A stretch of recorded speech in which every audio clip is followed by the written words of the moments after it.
Human design is form knowledge. It's yin. It's knowledge of the form. So although it's considered a spiritual tradition, if we think of the spirit as yang, it's actually not traditionally spiritual. It's not spiritual in the way that Buddhism is spiritual, for instance. Buddhism is going to have a sort of yang focus on transcending suffering, transcending the body. In fact, most spiritual traditions or esoteric traditions focus on the power of the mind, of the yang principle. There are some that focus on the form. Taoism, comes to mind, as does some of the more body-centered, but not even yoga, because even yoga is about using the mind to dominate the body, or to overcome the body, or to otherwise control the body or contort the body into different ways. So human design is somewhat unique, and it's also so recent. It came out of a mystical revelatory experience which roughly coincided with supernova 1987A, Sanduleak, which was a star that went supernova. And much of the mystical revelatory experience that gave birth to human design was around totally non-human things. It was actually just cosmology. So it was a 7-day experience that a Robert Allen Krakauer had, who changed his name to Ra Uru Hu. And in his admittedly experience of madness or mystical experience, only about a day of it was actually human design. So human design came out of roughly 1/7 of the what he would call cosmic fairy tales, which showed a whole cosmological worldview, starting with the Big Bang, in which a yin crystal and a yang crystal collided. And even crystals are kind of metaphorical here, because in this cosmology they're essentially some sort of dark matter entity. And these crystals of consciousness colliding with the Big Bang gave birth to the ever-expanding universe. And as these crystals of consciousness move through the universe, the yang crystals, which are personality crystals, became what we know as mind. And each human being has a personality crystal, which is their self-reflected consciousness, and which is something like the eternal soul that continually is reborn. And then these yin crystals also bundled together, and they became single-use soul of the body type things, so that each incarnation is a design crystal and a personality crystal coming together, being held together by the magnetic monopole, which is another concept borrowed from science and used in a kind of pseudo-scientific way in human design. There are some interesting crossovers with science. I won't go into them now, but different sciences, from astrophysics and the study of neutrinos all the way to biophysics and genetics and things like that. There have been some interesting crossovers from the sciences, but I'll set those aside for now. In any case, the human design system came from a mystical revelatory experience coinciding with this supernova, and part of it was that the neutrinos actually carry some information with them, and they actually interact with the human organism more than you would think from looking at the science, which says, 1 in however many trillions of neutrinos might have the chance of slightly, barely interacting. So for the human design cosmology, we're constantly getting a neutrino bath. And these neutrinos actually are the mechanism behind astrology. So human design is somewhat compatible with astrology, but it's kind of an update. It's an update in the sense that, you can see how there are similarities. You can see how the descriptions of particular neutrino weather events, we could call them, match up roughly to the division by 12 of the tropical zodiac. And the sidereal zodiac is also taken into account through the precession of the equinoxes, just as it is for astrologers, for Western astrologers. Eastern astrologers follow the sidereal, so it's a little bit different for them. So, just to give an example, we have the 12 signs of the zodiac, and in tropical astrology, these 12 signs are linked to the equinoxes and to the solstices. And these 12 divisions roughly describe certain qualitative changes at different times. And the sun sign in Western astrology is the most significant. Also, it's fairly significant in human design, although human design, which I'll go into momentarily, takes two calculations, one for the personality crystal and one for the design crystal. So, in a way, human design is claiming that astrology is only describing your mind, that astrology is more of a personality system. It's not actually describing physical characteristics, despite the attempts of astrologers to try to ascribe certain physical characteristics to certain signs and so on. So, in conventional astrology, you're going to have 12 signs. Some people will subdivide even further into the so-called decans, which are divisions by 3 of each sign. Oh, you're in the first decanate, the second decanate, the last decanate of a sign. But in general, you're just going to be looking at the sign. So let's take a Capricorn. So with Western astrology, we're going to have all of these descriptions of what Capricorn is like.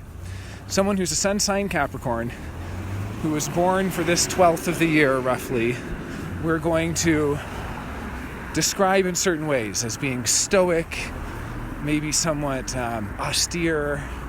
We're going to describe them as being hardworking and diligent and ambitious, as being formal, polite, formal, understanding how to make business deals. I mean, we see a lot of executives.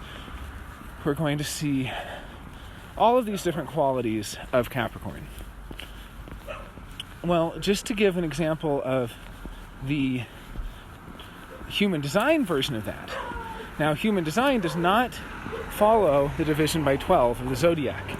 It is often shown on human design charts for convenience. But human design is actually going to divide by 64. And it's true that some of the cusps do match up. 4 of the 12 cusps match up. So there are times where a human design hexagram, or gate as it is called, will change at the same time as the zodiacal sign changes. That does occur. But in general, the 64 hexagrams operate independently, and they're also fixed to the solstices and to the equinoxes. So instead of having a division by 12, we have a division by 64. And these 64 are the traditional hexagrams of the I Ching. However, they are not in the King-Wen sequence. They are not in the original order. They're in an order which makes sense when you look at it visually, and I won't try to describe it, but it makes sense because it's divided into quarters, and then into eighths, and then into sixteenths, and then 32nds, and then finally you have the 64th. So it's divided in diagrams. There are trigrams and there are diagrams, right? So in a hexagram, which is a 6-line, the 6-line hexagram of the I Ching, where the lines can be either yin or yang each, they can be broken or unbroken. You can also count them in pairs or in triples. And when you count them in pairs, you're counting in digrams. And so you'll find 1/4 of the zodiacal wheel will have yang yang as the bottom diagram. The next quarter will have yang yin. The next quarter will have yin yin, directly opposed to yang yang. And then the last one will have yang yin, or yin yang. So they perfectly correlate. And then it continues on to the middle diagram in eighths, and then it continues on to the top in sixteenths, or with variations. I'm not perfectly describing it, but in any case, the sequence of the hexagrams of the I Ching is laid out in a very sensible way. And again, this was part of a revelatory mystical experience, so it ostensibly wasn't decided. And in fact, it doesn't really seem like it would be, even if you had to decide. It's a bit of a moot point, because if you were to decide an arbitrary place to start the wheel, you might come around to something similar. But in any case, it's a wonderful visual aid also as you kind of ponder yang and yin and how the different zodiacal signs or different seasons, or however you want to look at it, different phases of time express different qualities. And so looking at Capricorn, we can see what hexagrams fall within Capricorn. So just as an example, hexagram 10 is in Capricorn. Hexagram 10, which goes back thousands of years, has been given the name treading on the tail of the tiger. I think most of the common names are from the Richard Wilhelm translation of the I Ching. But in any case, it's a hexagram about someone who's smart enough not to step on the tail of a tiger. If you were to get this hexagram in a divination, you would probably know to be careful. Be careful, you might offend somebody. Be polite. Something like that. It's kind of like raising your alarm. Hey, there's tails of tigers around here. Well, in human design, someone who carries this hexagram is a very well-behaved person who is adaptable and who is able to know how to not offend people, to know how to be formal, to know how to be polite. It's all about behavior. So you would say you have two kids. One kid has gate 10 and the other doesn't, which means that one kid was born at a time when a planet was in that position in the sky, and thus was acting like something like a cosmic broom or a antenna to take in the neutrinos from the stars, because of course no planets generate neutrinos in our solar system except for Jupiter, because it used to be a star. And then of course the sun is responsible for about 80% of the neutrinos that affect us. But in any case, say Mars happened to be in that point in the sky in Capricorn at the time you were born.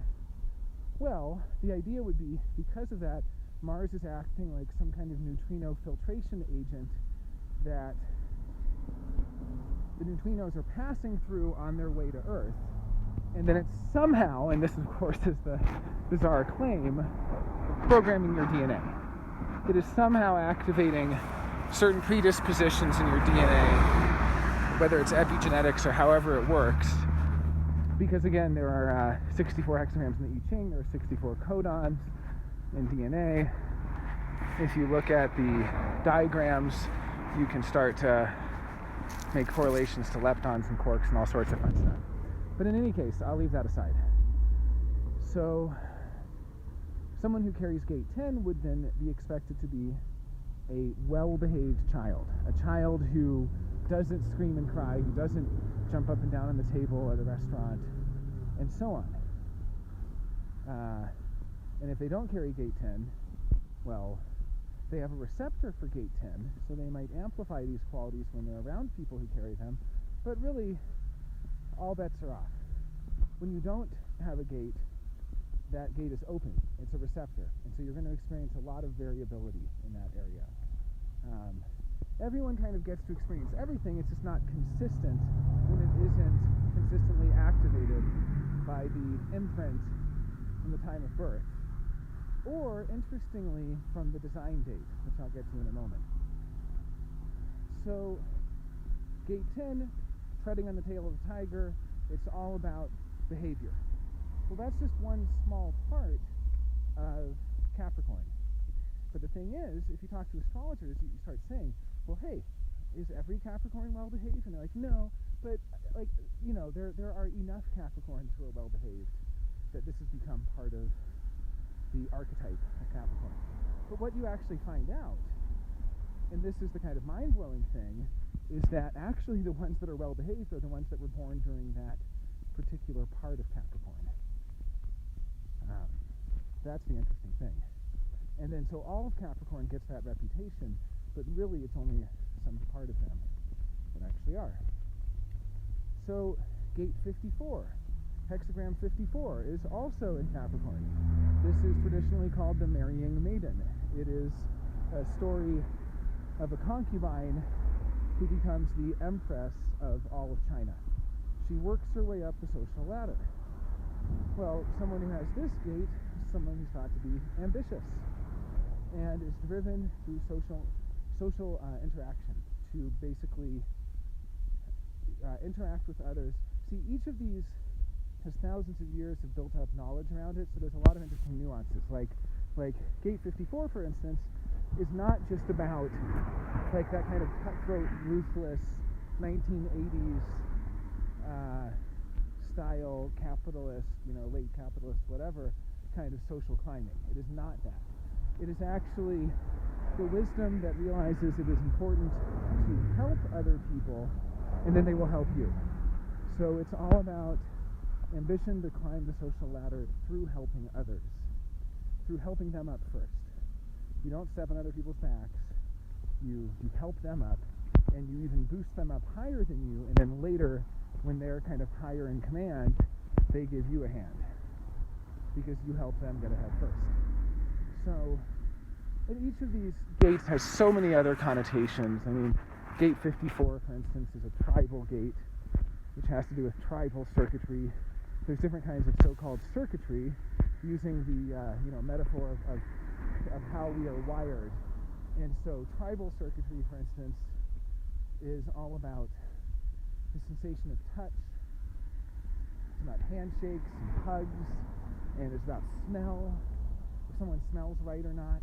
All racism comes out of tribal circuitry, all prejudice, all cliques and in-groups and out-groups, and so much more is in tribal circuitry. It's about promises and bargains and material resources, and there's a whole division of certain areas of life that are part of tribal circuitry. So each sign is going to have different aspects to it, which are these gates. So realizing that not every Capricorn is going to be really ambitious. Not every Capricorn is going to know how to grease the wheels. And then you have someone like myself. I have gate 54.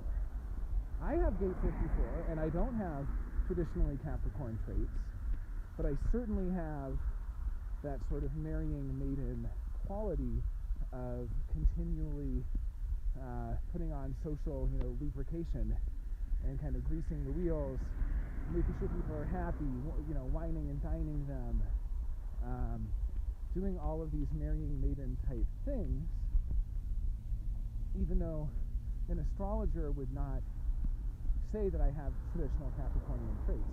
The other thing about the Marrying Maiden is that it knows how to stay involved in material processes, because it has to do with the material world, because it is tribal, and tribal is closely connected to monetary resources and other resources and so on. It knows how to stay involved. So the Marrying Maiden knows that even if somebody has rejected it, they know how to get back involved again.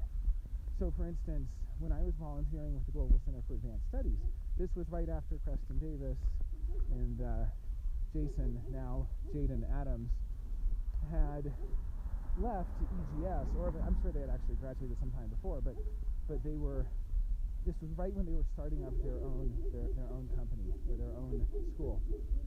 And so I volunteered, and I ingratiated myself into that process, and I helped them out a lot.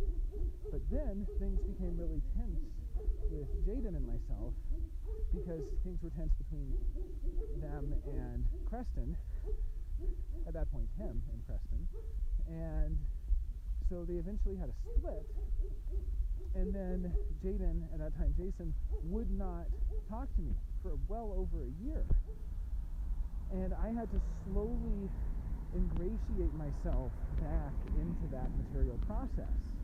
And then at a certain point, at that point Jason was visiting Seattle, and I ended up hosting, at that point, him. Well, I'll set that aside for now, but suffice it to say, I carry qualities of this marrying maiden that would be overlooked by an astrologer. Not least of which, because I don't actually have any planets in Capricorn at the time of my birth.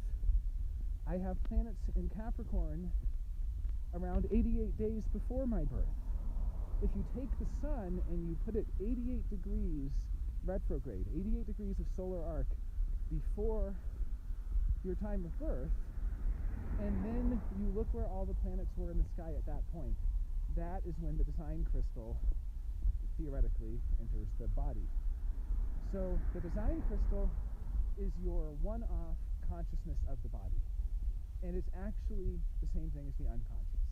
And this is what's so interesting, is that in human design, you get two natal charts.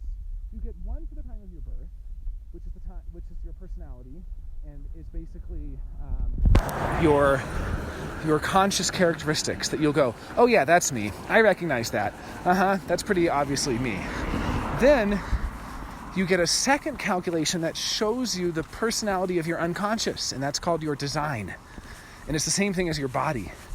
It's what your body wants. It's what your body is, and that's the funny thing, is you can see that some people have a relatively copacetic relationship between the two. Their mind and their body are naturally at ease.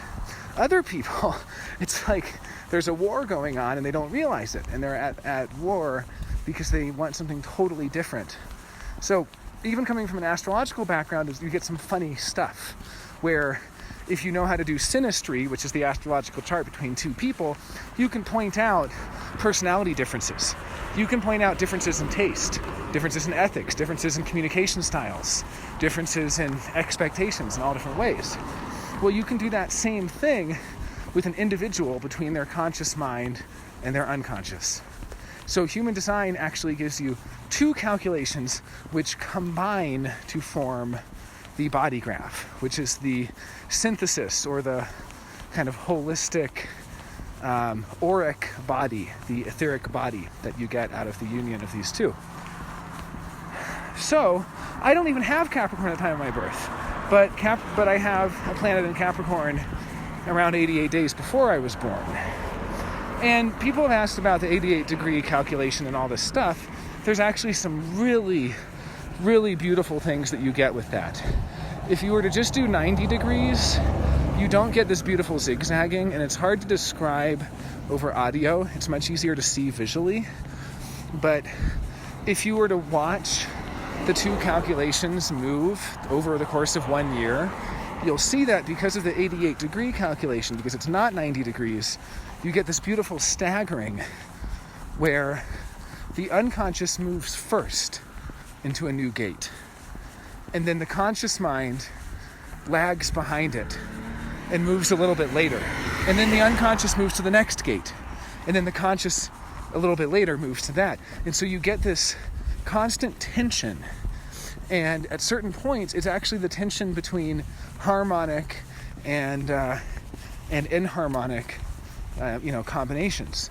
So you're going to get people born who have a very harmonic, easy, almost like a trine in astrology sort of relationship between their conscious and unconscious. Then it's going to move to the enharmonic, and it's going to be more like a square, if you know astrology. It's also true with what we call profile. Profile is the line of the hexagram, because there are 6 lines in each hexagram, and at any given point, the sun is going to be in one of those 6 lines. This is a subdivision by 6 of the hexagram. But what's interesting is, because of that 88 degree calculation, the profiles, which is the term that you get for combining the conscious, the personality sun, with the position of the sun 88 degrees retrograde, with the unconscious sun, like the very first one is the 1-3, which means that anytime the personality sun moves into the first line of a hexagram and moves smack right into a new hexagram, the very beginning of the hexagram, it's in that first line, that first sixth of the hexagram, that means that the design sun is automatically going to be in the third line of a different hexagram. And what's beautiful about this is when you learn the lines, you learn that the first line is authoritarian. It's all about stability. It's about order. It's about things just staying the same. It's about control. It's all these things. It's about fear and using fear of the unknown as a motivator to gain intelligence. And that intelligence about the unknown, giving birth to teaching and to having the need to communicate and express that to others. So you can tell them, oh, there's snakes over there, don't go that way.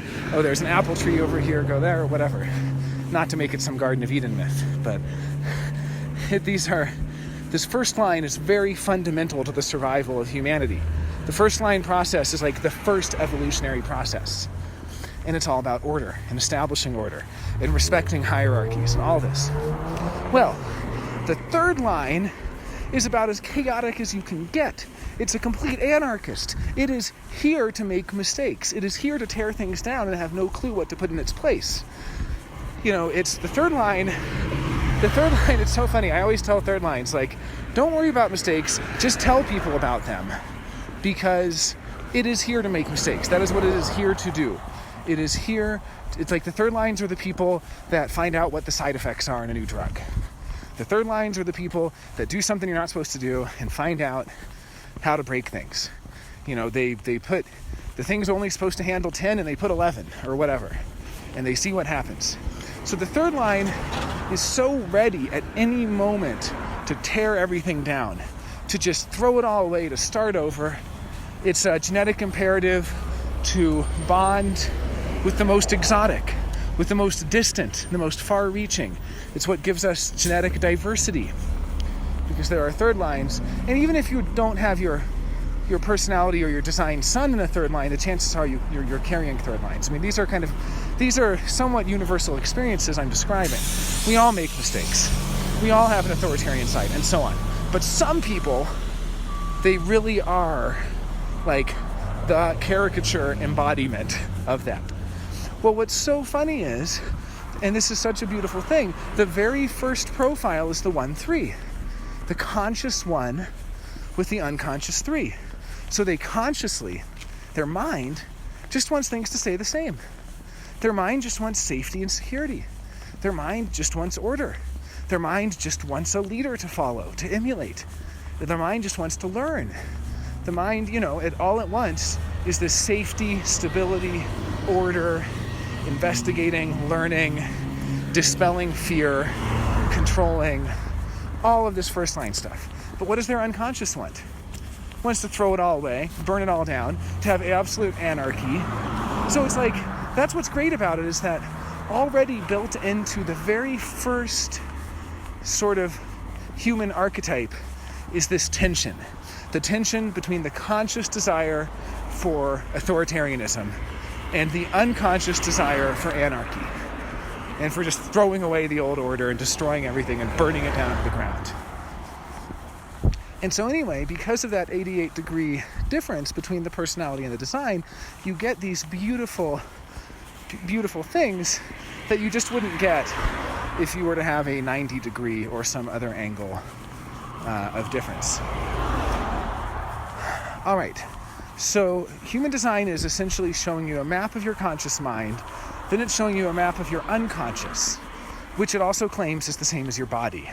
And even that's kind of interesting. I mean, oftentimes in psychology we'll talk about a return at the body, or the body doesn't lie, or symptoms that, return at the physical level, like conversion disorder, conversion, hysteria, things like that. So we have this understanding, but we still are typically talking about the unconscious as something different that's affecting the body. And I guess human design is kind of the same here, because what it's calling the unconscious is actually what the name it gives it is the design crystal. So the design crystal is held basically in your chest, and the personality crystal hovers above your head. And what keeps them there is the magnetic monopole, which is in this particular center.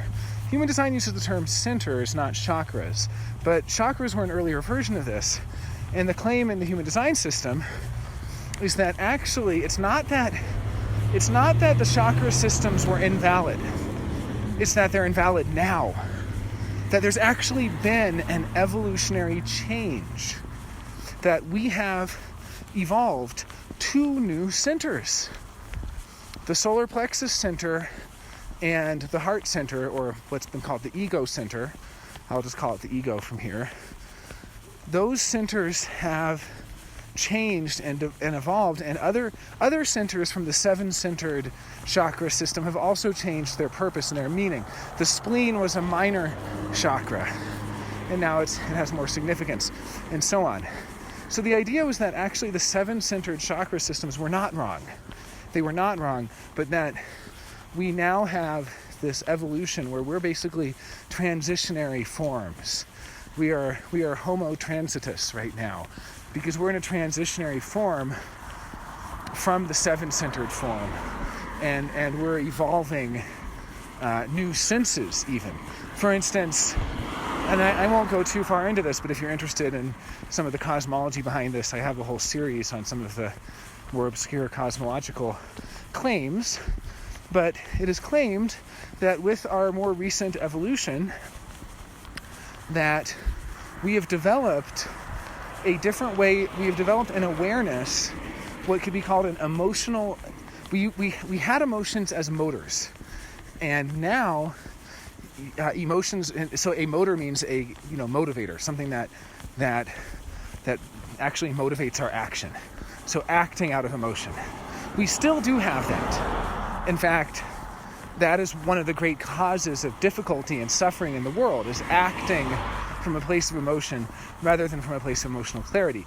But what we have gained, in addition to this strong impulse to act out of an emotional peak or trough, we have gained an emotional awareness, an ability to detach ourselves from the emotion and to be able to see where we are in that emotional wave. So we're gaining a sort of newfound awareness. However, a big part of human design is to not elevate the mind or have some sort of mind over matter thing. As I was saying, it's not about, the mind has evolved to such an incredible... I mean, it's true, the mind has evolved. There's no doubt that the mind is a beautiful, beautiful thing, and that we do gain all this awareness. But that awareness still isn't enough. And so that's what's interesting, is that human design believes there's a very particular, very specific purpose for the mind. And that purpose is to convey information. It is to be an outer authority to others. It is to communicate to others. And the mind is actually not supposed to make decisions. And this is the funny thing, because when we were 7-centered, for Homo sapiens, not Homo transitus that we are now, if your mind didn't make decisions, you were dead meat. Your mind had to figure out the pros and cons lists. Your mind had to strategize. It had to strategize how to survive. That was the name of the game. And the most strategic won. But we've evolved past that to where the body can now make those decisions. The body is now perfectly capable of knowing what the correct decision is, and the mind no longer has to strategize. And so this is kind of the crux of human design. Now, if I were to zoom out back to the cosmological level, there's even a further still, even a greater purpose of what the mind is for. And I won't go into that too much because it gets so gray, and it gets so impractical. It doesn't really have a lot of practical relevance to our lives as we live them. But because it's a beautiful cosmic fairy tale, I'll share it here. The cosmic fairy tale is that actually what's happening is our solar system is something like the third eye of the entire universe. And the universe is an unborn living entity. It's a fetus. It's an unborn child. And the universe is developing its different centers, just as we've developed different centers as fetuses.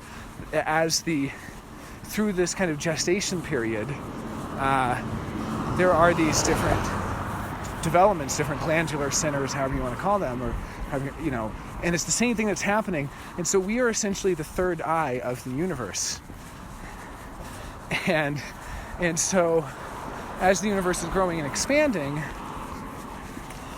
we're basically learning about decision making, so that in around 200 million years or so, after what's nicknamed Brahma's long night, in a very playful sort of reference back to this sort of Vedic tradition, not at all literal, just a playful kind of whimsical reference to it. After a very long period of time, our personality crystals of consciousness will have gathered together and will actually be used to orchestrate the consciousness of the universe, the self-reflected consciousness of the universe. So we've been developing our own self-reflected consciousness and our own ability to make decisions correctly, because eventually, at some point in the future, all of that's going to kind of come. It's going to be useful when we eventually incarnate into a different being, and so on. And there was some other interesting point about that, which was that the personality crystal is not yet, the prime personality crystal is not yet actually entered into our sort of universe. And it's a real question of what is on the other side of the edge of the universe. Like, if our purpose is to become some consciousness of the universe itself, and it's not born yet, what is it going to be born into? And human design has absolutely nothing to say about that. That is as far as it goes. But it's a really lovely cosmic fairy tale that part of our purpose here is to develop the faculties of consciousness, but in tandem with those faculties, to develop the faculties of decision making. And part of that same cosmology is that these two needs, these two programs, if you will, have been evolving side by side in tension with each other. There's some kind of tension between the personality program and the design program, because the personality program is essentially trying to condition the mind, and the design program cares about the survival of the body. So even dreams can be analyzed in human design, and certain dreams will condition you to be a good, upstanding citizen, and will condition you with guilt and shame and all of these things, the embarrassment dream or this or that dream, or they'll give you some sort of really pleasurable experience, or they'll give you a sort of program to act a certain way. And theoretically, those dreams are essentially sourced in the personality program that doesn't care about the health of your body.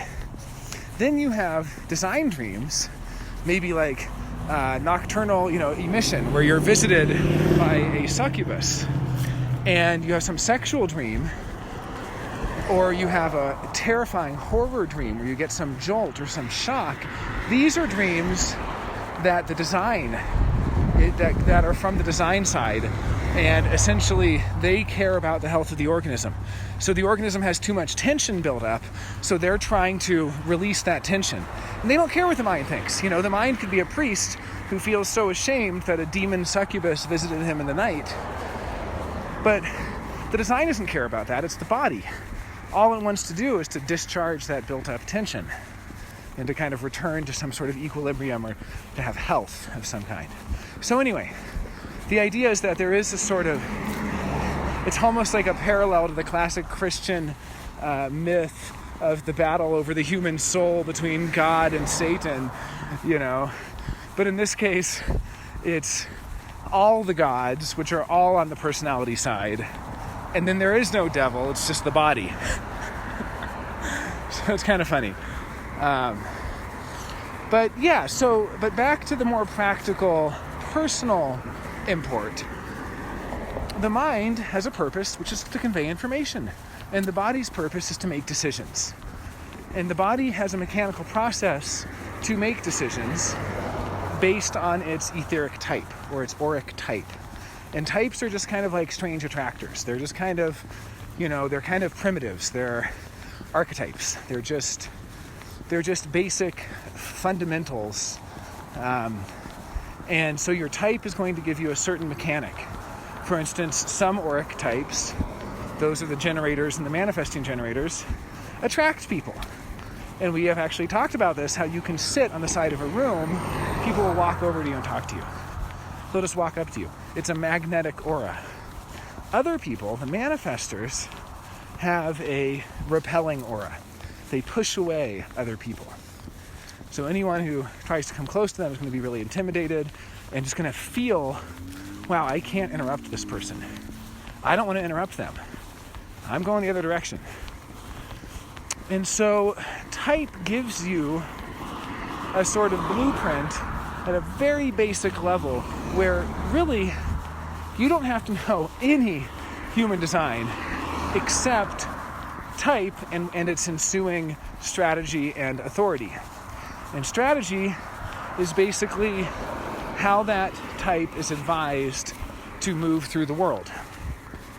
And authority has to do with what center in a hierarchy of potential inner authorities is activated for you, which will mean it's consistent for you. Because the premise of human design is that the vast majority of us have spent our entire lives trusting what isn't us. We've been trusting the open centers. We've been chasing and trusting and trying to make decisions from all of those undefined areas of our charts. Those areas where we're actually vulnerable to the other, where we take in the conditioning from the other, where we have all these mental defense mechanisms around conditioning from the other. And actually, all we need to do is dead simple. We just need to pay attention to and make decisions according to what is truly us, what is consistent in us, what is activated in us. And there's a hierarchy, basically, of strengths, where, if you have a certain one activated, it's going to trump all the rest of them, and so on. So, knowing your strategy really just gives you some life advice that you can experiment with, that you can play with and see how it works, and notice at this micro level of interaction. You can notice it at the coffee shop. You can notice it on the phone. You can notice it with your friends. You can notice it in every different area of life, in every different interaction. That's what's so wonderful about it. I love it because, you get an astrology reading and it's like, wow, that's really cool. Those are these big themes. But human design is actually targeted at this micro texture of social interaction. And then your authority is essentially how to know what decision to make. And as you experiment with it, you begin to trust yourself more and more and usurp control from the mind, which, let me tell you right now, the mind does not like at all. And a huge part of human design, once you've began experimenting with strategy and authority, is noticing the mind's reactions. Noticing how the mind is going to do all this shit to try to get back in control. Now, the thing is, some people have mindfulness and, dialectical behavioral therapy and all of these things. Those are not the same as human design, because what those are saying is that through mindfulness, you can change. And what human design is saying is you don't really change. That even the mindfulness or noticing all of these things is really just giving the mind something to do. It's like throw the dog a bone, because the only thing that really happens is you begin to make decisions more as yourself. But you're not really changing. You're not really changing. And in fact, you can even look back at your life and start to notice how at different times in your life you have made decisions more as yourself, and you kind of already knew, when you weren't being yourself. You already knew it. So just a simple example. You and I are both types of generators. I'm a pure generator. You're a manifesting generator. If I get up in the morning, say I have a friend over or something, and I walk into the kitchen and they're making coffee and I say, "Good morning." I'm not being myself. I am not being myself. I'm interrupting them. I am initiating when I should wait to respond. Because all generators, including manifesting generators, our strategy is to wait to respond. Now, if I walk into that same kitchen and they turn and look at me, then I can say good morning, because I'll feel that the timing is right based on the right flow. I'll feel it. I'll be in that flow. I'll be in that moment, and they'll notice me. But sometimes I'll walk up to a barista and they won't notice me, and I'll stand there for half a minute. And that's actually good. That is correct for me. Because if I clear my throat, or if I say excuse me, or if I ring a goddamn bell on the counter, I have instantly gone on their bad side. I've instantly broken the flow. I've instantly gone against this responsive yin way of being. Now, if I were a manifester, the opposite is true. A manifester who stands there and doesn't say anything is going to intimidate people. They're going to put people off. The manifester has to be the first one to speak. They have to catch the other off guard, and so on. That is correct for them, and that works for them. But you're a generator like me, so the strategy of the generator, although you are a manifesting generator, so you have this ability to initiate once you have entered into a responsive interaction. Once you're in that flow, then you can say, hey, let's go for a walk. Hey, you know what would be a good idea? Let's do that. And you can kind of break the flow, and it'll be fine, because you're initiating something new once you already have a nice foothold, a nice interaction with that person that started out of response. Because the other thing is, the very first interaction you have with somebody is a microcosm. It's like it echoes. So if your first interaction is initiating, it's going to be building resistance from that person. And if you let them discover things about you, like peel back the onion, let them pull the information out of you, let them, it's almost like keep yourself a little bit of a secret, and then as they're talking to you, they're going to be prying, and they're going to be wanting you to say things and to reveal more. And so they'll be asking you, well, can you tell me more about that? And that's when you're able to kind of open up more out of response. But it can be so difficult to not be asked, right? It's like you might have a great idea for something to do, and then nobody asks you, and well, what a waste, what a waste. But that is the real challenge of human design, is that, I could have, it's like I could know the recipe for the best chocolate chip cookies in the world, and they could be all the ingredients there, and people could be saying, dang, I want some cookies. But unless somebody says, do you have an idea, I shouldn't volunteer. That's what it is. Maybe that's not the best example. I mean, in that case, I would probably still volunteer. But the idea is we're never supposed to volunteer. We're not supposed to initiate. Now, you could if you're interacting out of response. Meaning that if that person says, well, hey, you're having a good time? And you're like, yeah, I'm having a good time. Then they're like, well, you have any ideas? What do you think? And you'd be like, hey, let's make some cookies. You could do that. But it's always going to be weird for me to say, let's make some cookies. That's going to be really weird unless somebody actually says, do you want to make cookies, or do you have any ideas, or do you know how to do this, or something like that. So the other funny thing is, being a generator, you can have an idea for something and not actually know if you want to do it. Like, you can say, hey, do you want to see that movie? And the other person's like, yeah, sounds good. Well, hopefully they'll ask you, but wait a minute, do you want to see it? And it's not very often that someone will actually do that, but that will actually help you check with yourself, because the initiative there is coming from the mind. The mind is saying, hey, here's an idea. And the body isn't given a chance to respond. It's like your body is only going to make correct decisions when those decisions come from response, meaning it's been asked a yes or no question. It's been given an opportunity. Something has happened, and it's given the ability to respond. Someone throws a ball at you, and you're able to catch it. Things like that. That is how the body is going to make correct decisions. Now, the other thing is that you have emotional authority. So your authority is different from mine. I have sacral authority, and we both have sacral centers, which means that we have this center which will go, or it'll go, It'll make sounds. It'll make sounds in response to things.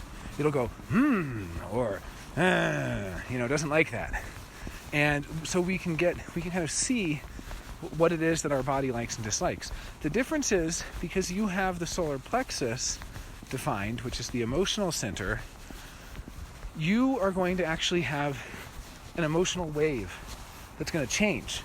And because of your particular definition, that emotional wave is linked to touch.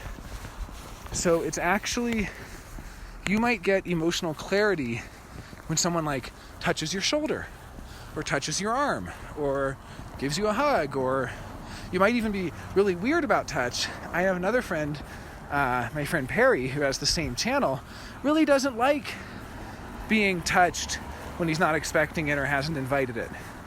Even a handshake, because it can be an emotional experience, because you're going to actually have some sort of emotional clarity or potentially that comes through that. So it's an interesting thing, because you can be talking for hours and have no physical contact. Then at the end of the night, someone taps you on the shoulder, and suddenly you get some sort of clarity about a decision. You go, and you feel that sacral clarity. So it's like the sacral and the solar plexus are going to work together for you. And like a different example would be, say you have a big decision to make. Maybe you're going to buy a car, and you're not sure if you want to buy the car or not. And you feel that kind of tension building up. People feel it. Whenever you have a bigger decision, you can feel it in your body. The decision to move to a different city, the decision to move to a different house, the decision to be in a relationship with someone, the decision to make a big financial purchase or a big commitment of some sort. All sorts of decisions. And you can feel it at the micro level too, but it's not going to be such a big deal. What shirt do I want to wear today or something. But the bigger the decision, the more you're going to feel it. And so say it's buying a car, I could ask you, do you like this car? And you're like, uh-huh. And I'm like, is it within your price range? And you're like, uh-huh. Are you going to be happy if you spend the money on this car right now? Uh-huh. And you're like getting really positive sacral reactions. Is this car going to be practical all seasons? Uh-huh. It's kind of like muscle testing. The thing is, you still won't have clarity until enough time has passed. Because, if I ask you a few days later, do you like this car? You might go, I do. But it's different. It's the, I guess so. It's not the, It's not the spontaneous, right? So then you kind of see if it comes back to being spontaneous or not. You see if it goes full circle. That's the thing about the emotional clarity, is that it's never 100% clarity. It might only be 70% clarity or 60% clarity, but you'll know it when it goes back to being natural, when it's gone through a full cycle, when it's gone from, yeah, I really want to do it, to I'm really disappointed and kind of, I'm on the down part of the wave. It's no longer exciting, kind of sucks actually, and then it goes back.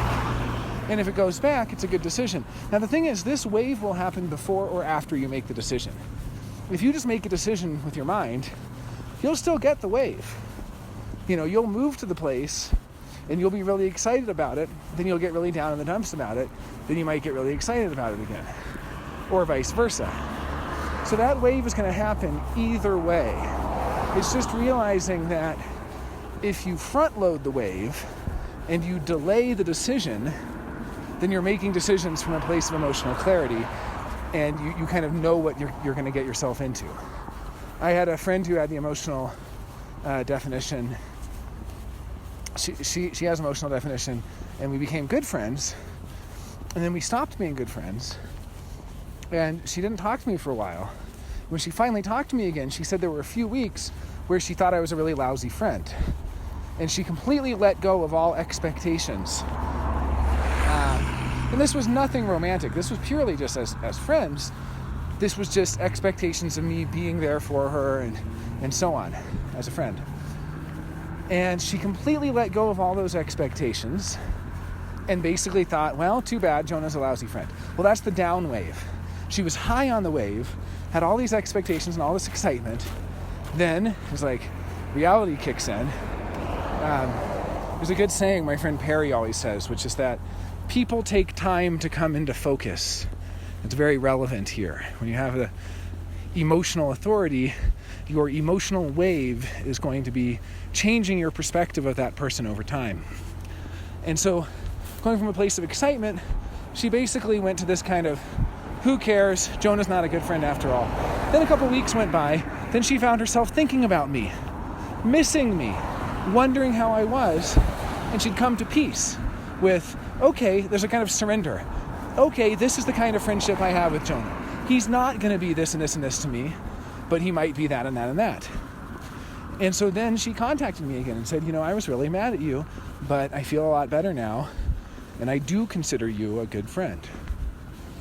So that's how emotional awareness works. It either has an instant negative reaction to something, in which case it needs to wait to go positive again and to see if it goes back negative, or vice versa. It's like an artist who makes their piece of work and then looks at it and goes, this sucks. Then they throw it in the trash. Well, if they're emotionally defined, that's really bad because they've destroyed the work of art when they were really low on their wave. And they don't know how they're going to feel about it in a few days or a week or however long. So having emotional authority, the best advice I can give you is to delay as much as possible. When someone asks you if you want to do something, get used to saying, you got to check my calendar.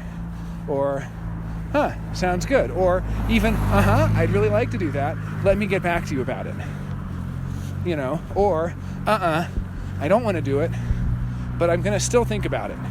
Because if you really want to do it, you're going to have this impulse to say yes at that time. And that can lead you astray. That's basically what it is.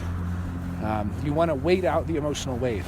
The other thing is, people who have the emotional wave have this fear. If they're offered a job and they say, give me a few days to think about it, that the opportunity is going to go away. But the funny thing is, that would be true if you didn't have the emotional center. That's true for me. I'm not emotionally defined. And it's like people pick up on that. And if I say, let me think about it, they're like, you're full of shit. But people understand, like at an unconscious level, it's really weird. The other thing is, having the defined solar plexus, 50% of the world doesn't have that. And it is the most seductive thing to them. It is the most exciting thing to them. It is the most enticing. It's the juiciness of life. It's the color of life. It's the scent of life. It's the romance of life. It's the poetry of life. It's all these things. That emotional center is the wave from excitement to boredom. The wave from being turned on to turned off. The wave of having new experiences or not. The wave of feeling supported by someone or not. It is all of these different things at different levels because of the various gates and the various channels and the various streams that connect to the solar plexus, that it really is a hub of everything that's desirable and juicy and exciting in human life. So when you have that, you're naturally going to have something that people want. They're going to want that. So they're going to be willing to wait for it. So not everyone can play hard to get, but people have it backwards. The solar plexus people, like you, the emotional authority people, don't play hard to get because they're afraid they're going to miss the opportunity when you should be. You should be, because that is part of the mechanical process of that wave to change over time, and it needs that time to change. And I'll go into some of the specifics of the channels in the next installment. You have 3 channels.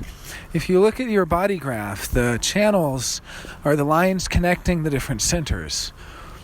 What activates a channel is when 2 harmonic gates are both activated.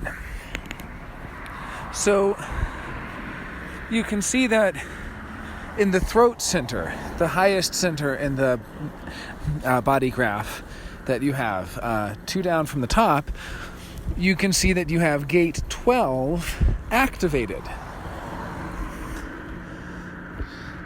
gate 12 is where Mercury was, which you can tell from that right-hand side there. The right side of the body graph in black is the conscious personality.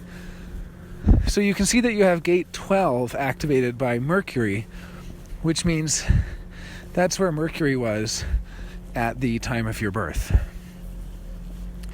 And then you can see that you have gate 22 in the solar plexus, which is the triangle on the right side of the body graph. Which is funny because, the solar plexus is in the torso, it's not to the right, but this is a map that's more like an etheric map, I guess you could say.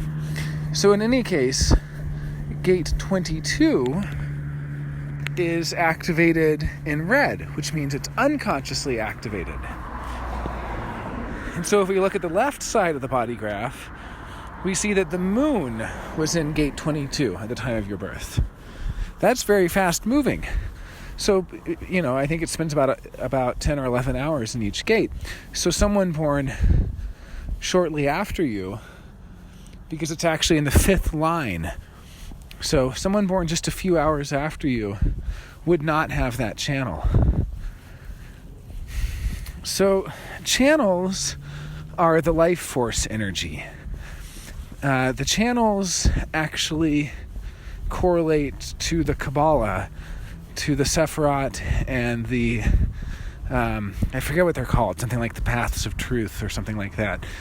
But it's different because even though the human design system is syncretic and it's drawing from these different traditions, it wasn't created by an intentional intellectual sort of usage of these systems.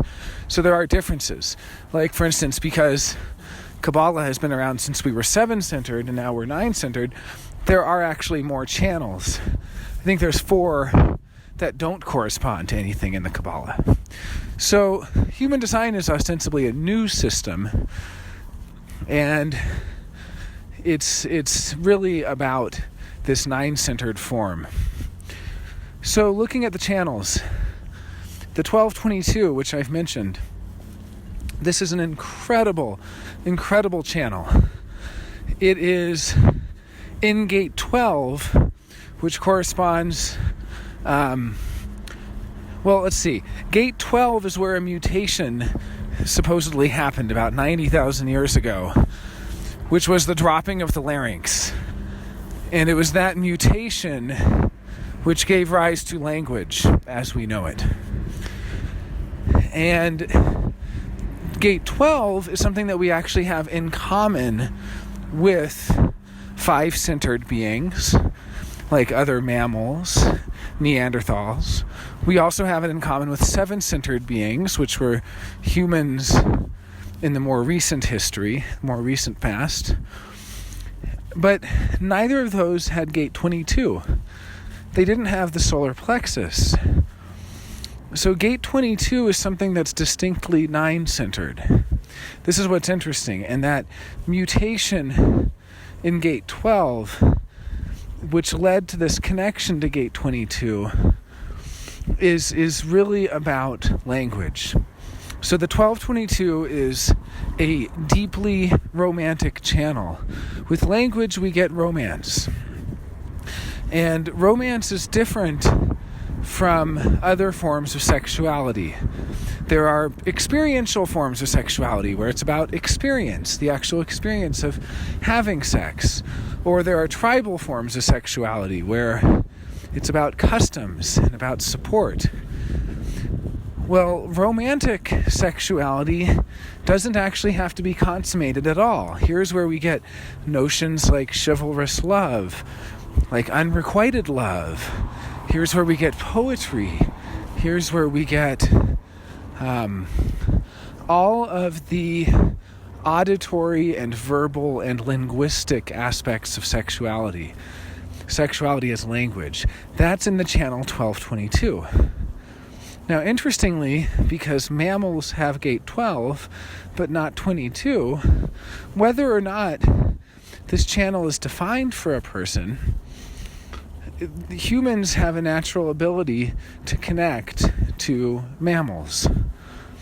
And there is a certain romantic notion, not in the sense of romantic love per se, but there's something romantic about the human and their pet. And there's, so much beauty in the beast, and even just affection, just in the sense of affection between humans and dogs and cats and other mammals.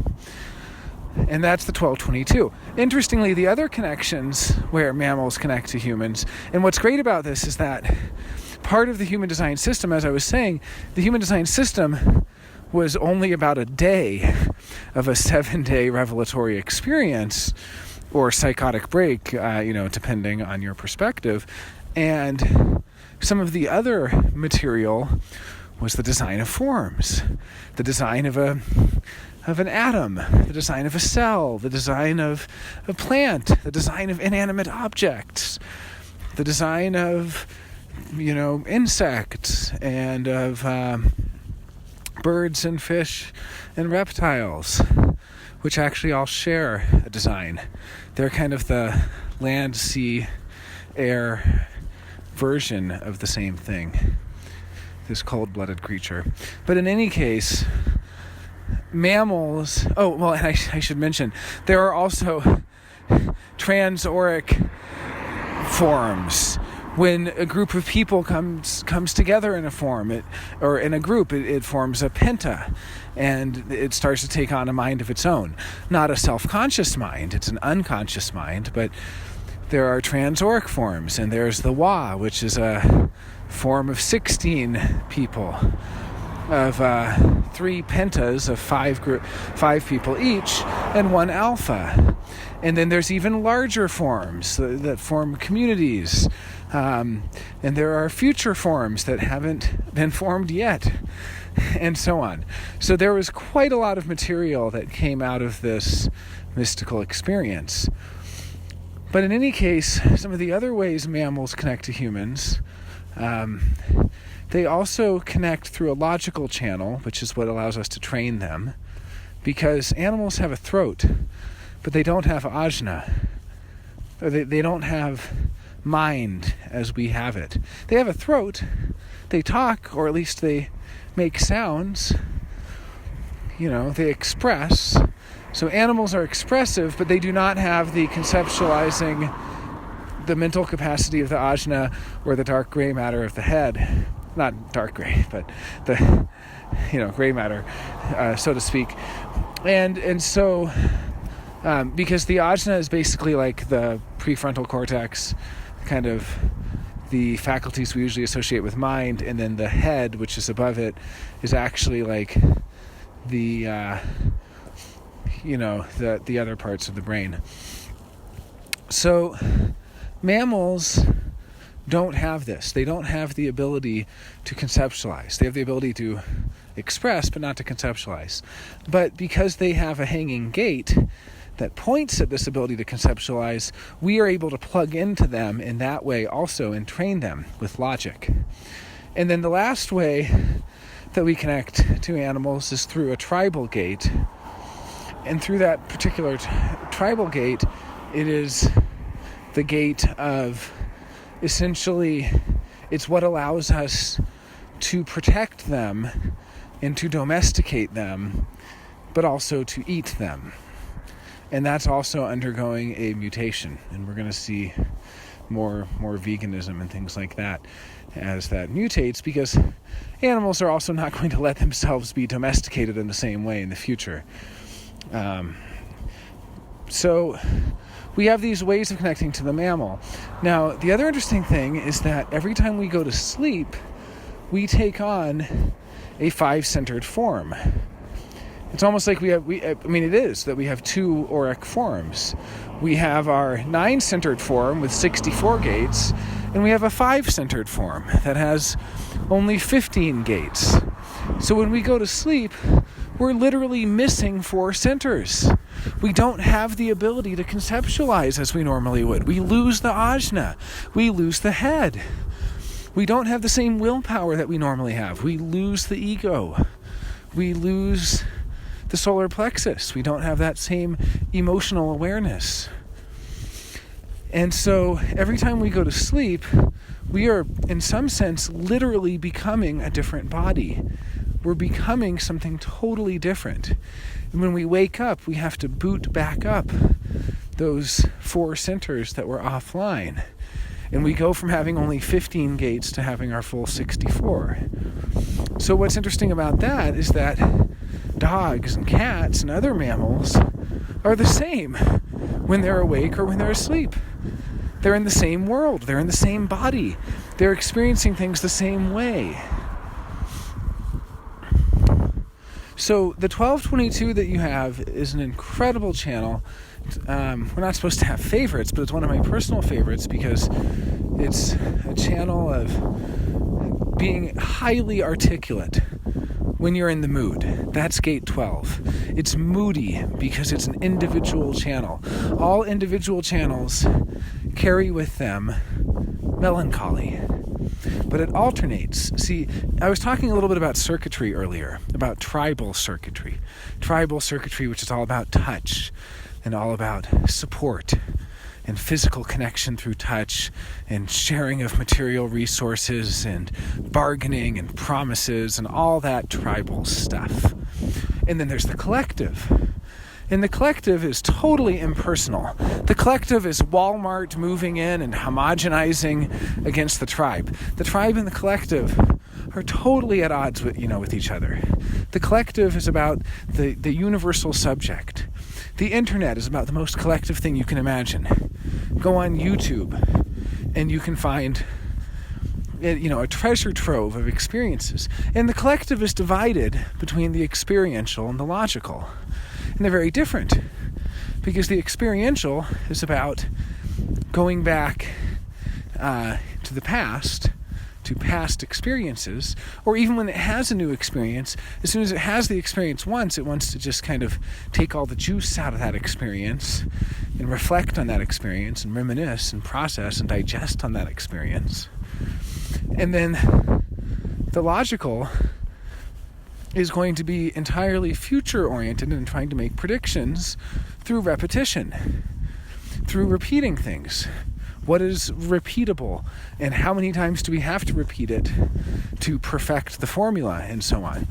And so the logical and the abstract or the experiential are going to be two completely opposed aspects of the collective that really don't understand each other, that really are very, very different from each other. It's like a plane crashes and you have a tribal person who says we have to stick together, and you have an individual person who says I'm going to go my own way, and you have an abstract person, a collective abstract, which is the same as the collective experiential.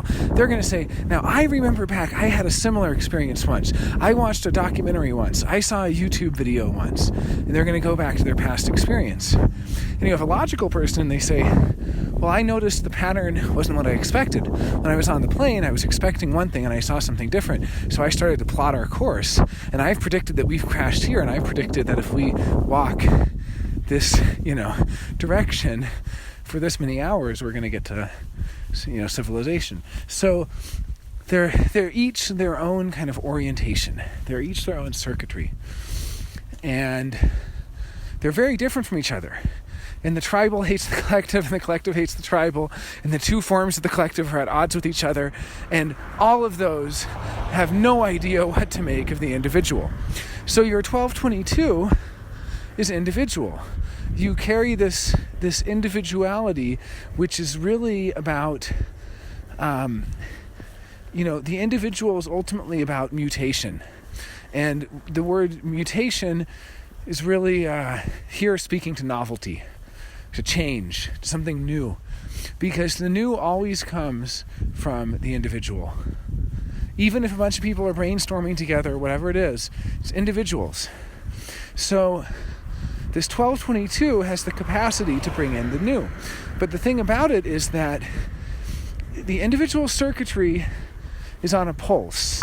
And the pulse is either it's not mutating or it already mutated. Like, it's almost like the actual change itself is never observed. It's just different suddenly. It's just there. It wasn't there before, and now it's there. It's like the space between the notes.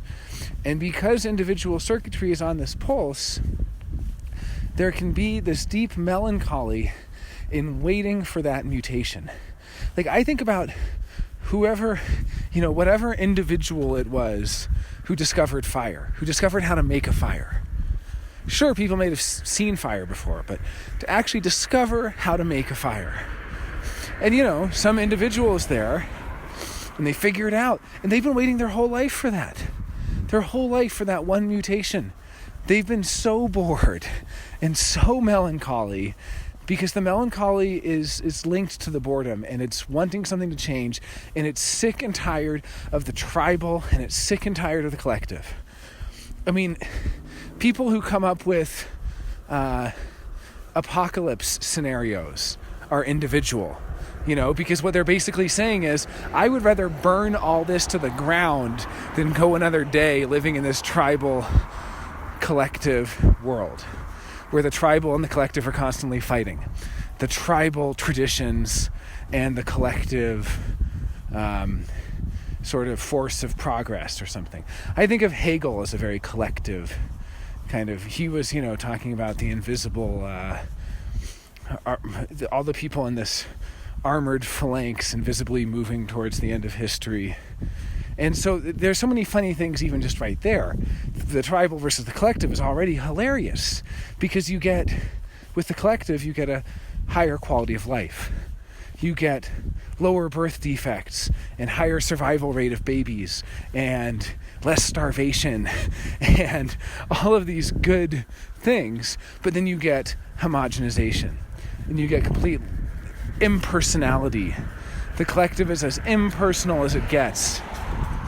And with the tribal, you get all the closed-mindedness and the racism and the, xenophobia. But you also get tradition. You get differentiation at a cultural level. But of course, the true differentiation is the individual, who's homogenized by both the tribe and the collective. Because the tribe hates the individual, because the tribe wants them to follow the traditions. They don't want change. The tribe is like, follow our traditions, do what we say. And the collective is scared of the individual, while simultaneously, everything that enters into the collective came from an individual. The things that are worthy of entering into the collective, the things that become canon, the things that, Beethoven and Beatles, anything that gets to a certain point where it is accessible to anyone, to any person, it becomes universal. That came from an individual, or it came from individuals. And so those individual mutations are continually co-opted by the collective, while simultaneously the collective is so threatened by the individual. It's a really interesting tension that we have here between individual, tribal, and collective. So going back to your 1222, the 1222 is actually the only individual channel aimed at the tribe. This is where the individual meets the tribe. All the other individual channels say, screw off, tribe. I have no interest in talking to you. I'm not trying to affect you. I'm not trying to change you. I'm not engaging with you. The individual, again, like that individual who created fire, they don't want anything to do with the tribe. You know what they did? They created fire and walked off. And some tribal person said, oh, we must make this into a tradition. The holy fire, we must pass down our tradition, our knowledge of, or it was collectivized. And then suddenly anyone knows how to make fire because it's entered into this collective. Because the collective is so impersonal. It's like anyone can pick it up. Anyone can engage with it. But the 1222 is about individuality trying to mutate the tribe.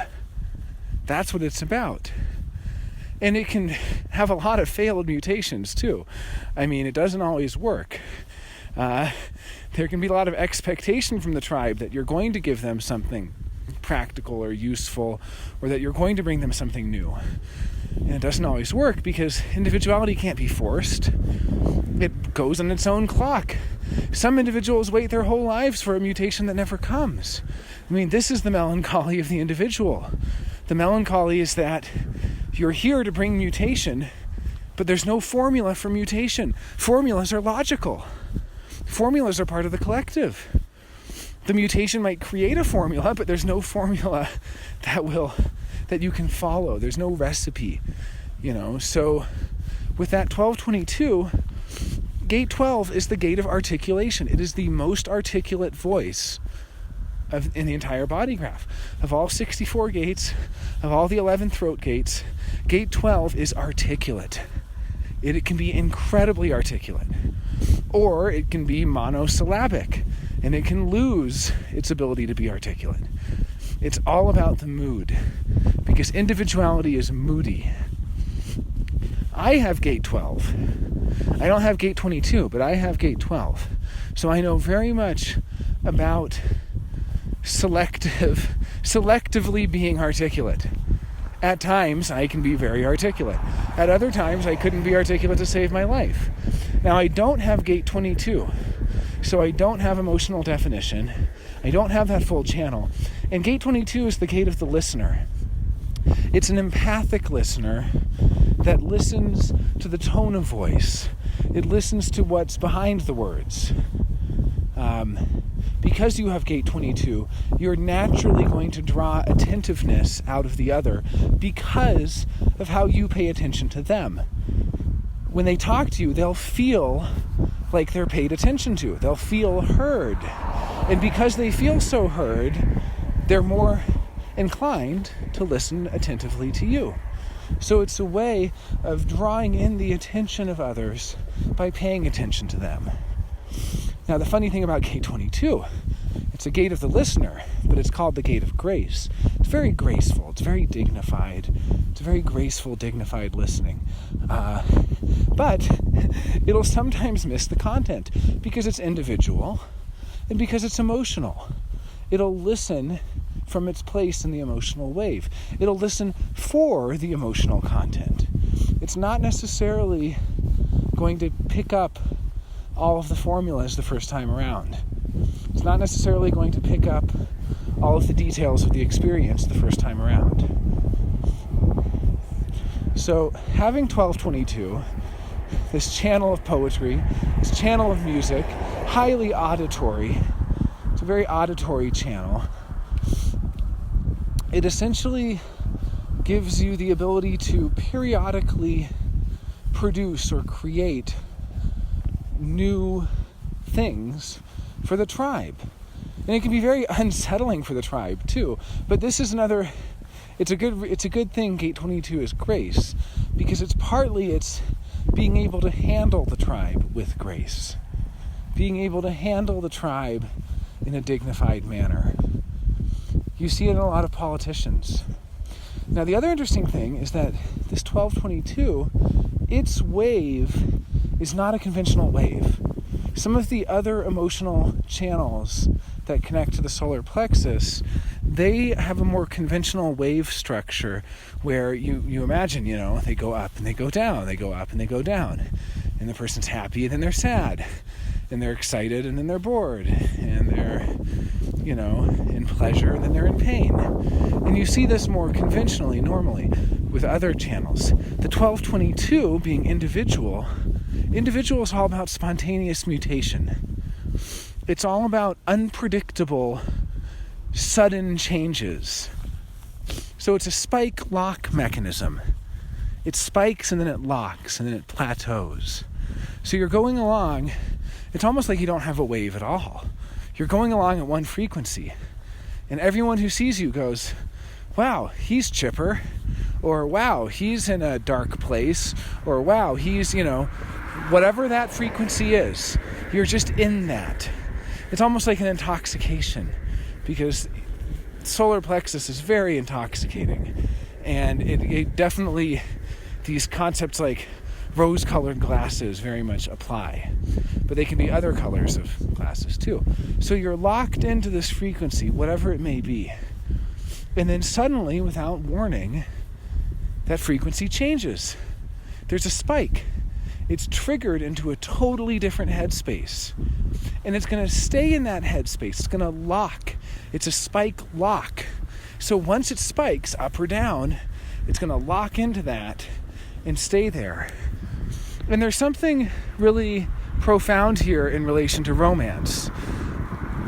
Because you can see how romance also has that. It has that locking thing where romance builds up. Once it's locked in, it plateaus and it narrows down. It kind of gathers, it concentrates in a way. It becomes concentrated. And so when you're really having a romantic connection to somebody, you're writing each other these letters, you're having these long conversations, you're having this romantic interaction, it's narrowing down and narrowing down. And it's getting closer and closer and closer to consummation. Now, consummation itself is not part of the romantic stream. Consummation itself is in gate 36. It's part of the experiential stream. So that's the funny thing. The most romantic novel, the last page, it's implied they went off and had sex or something. But romance is not about sex in that sense. There is a romantic form of sexuality, but it's not about physical copulation, I should say. It's that same spike lock mechanism of narrowing down, of getting closer and closer and closer to the thing itself. And that is what romance is. And that's how the 1222 works. So you carry with you this channel that people might not even notice that it has an emotional wave, because you might be a certain way for a long period of time. You're locked into that. But then something happens and it spikes, and suddenly you're at a totally different frequency in your emotional wave. It's really a powerful, powerful channel. It's a great channel to have as a writer. It's a great channel to have as a public speaker. It is, the way to express individuality to the tribe. And it's empowering. It's empowering as a side effect. It's not like you go out there as a pep talk and say, hey, be empowered. No, it's just you're being yourself. It's so idiosyncratic. It's so you. It's so impossible for it to be anything else that other people go, wow, he said what he thought.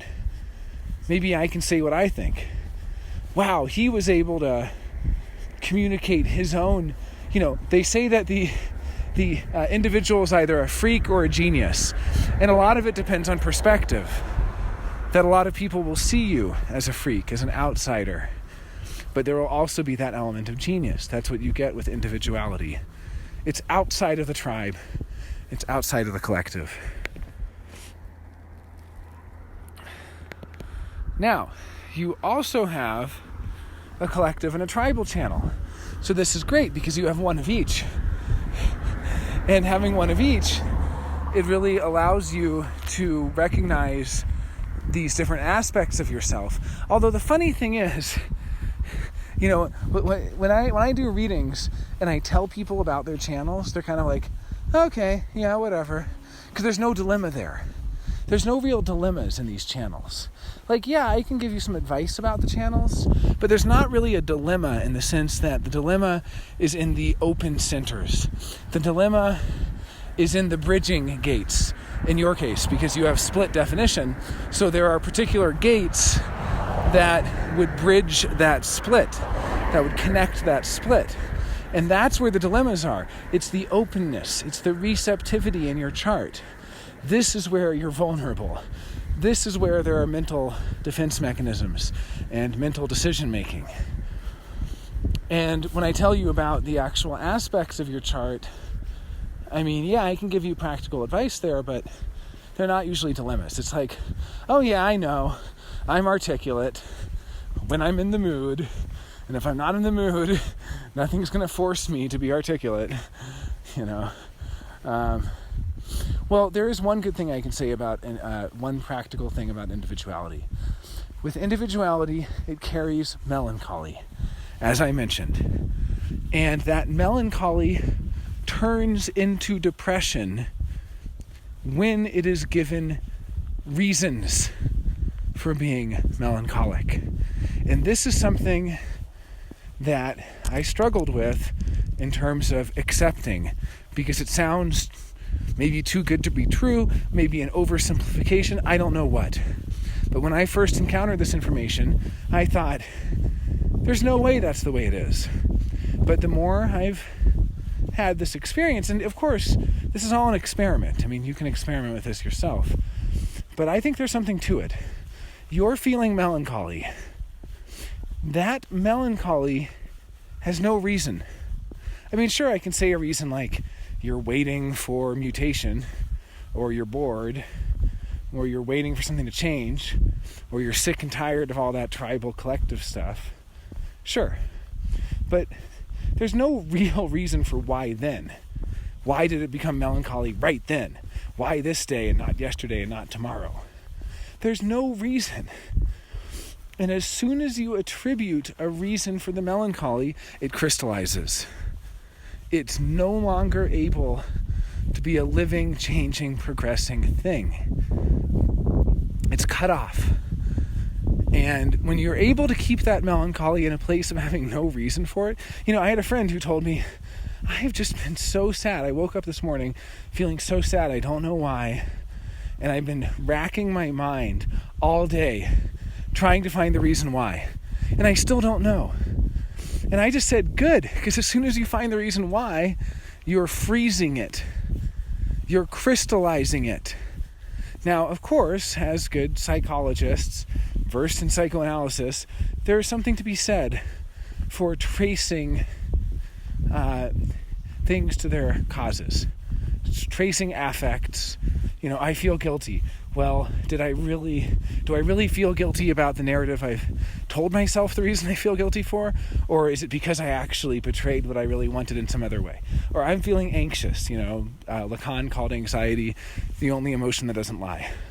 Okay, yeah. Trace your anxiety. Trace your guilt. But you know what else is also?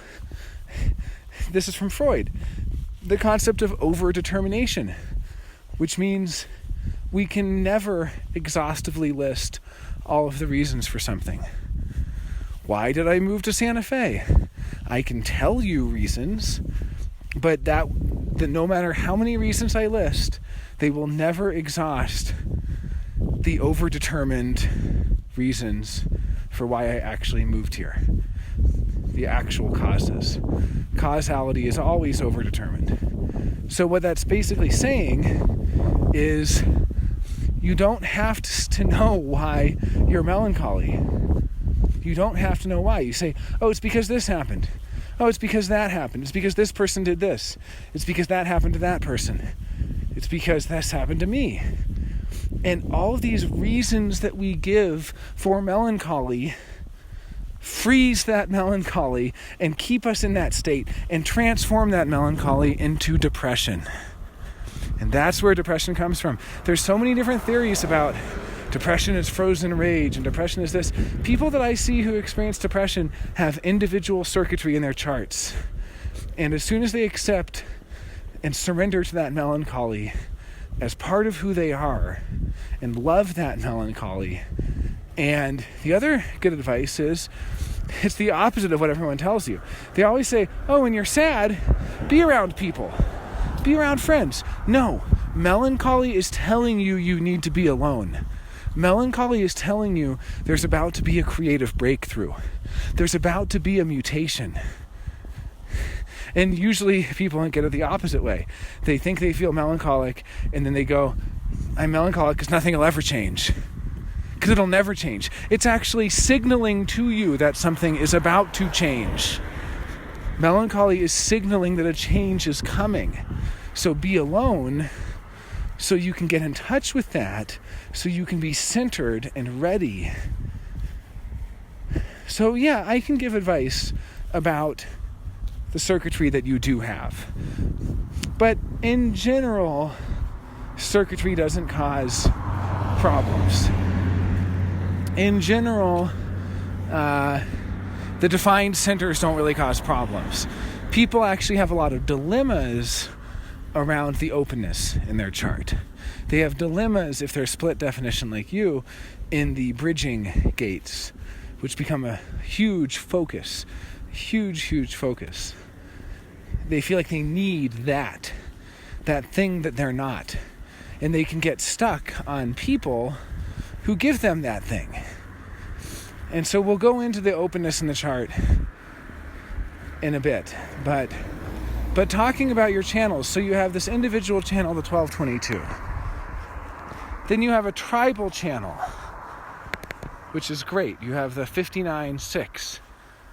And then you have a collective channel, which is the 58, what is it, the 5818?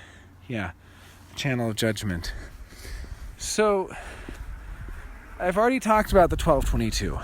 This is how you mutate the tribe. This is how you express poetry and, this is all about articulation.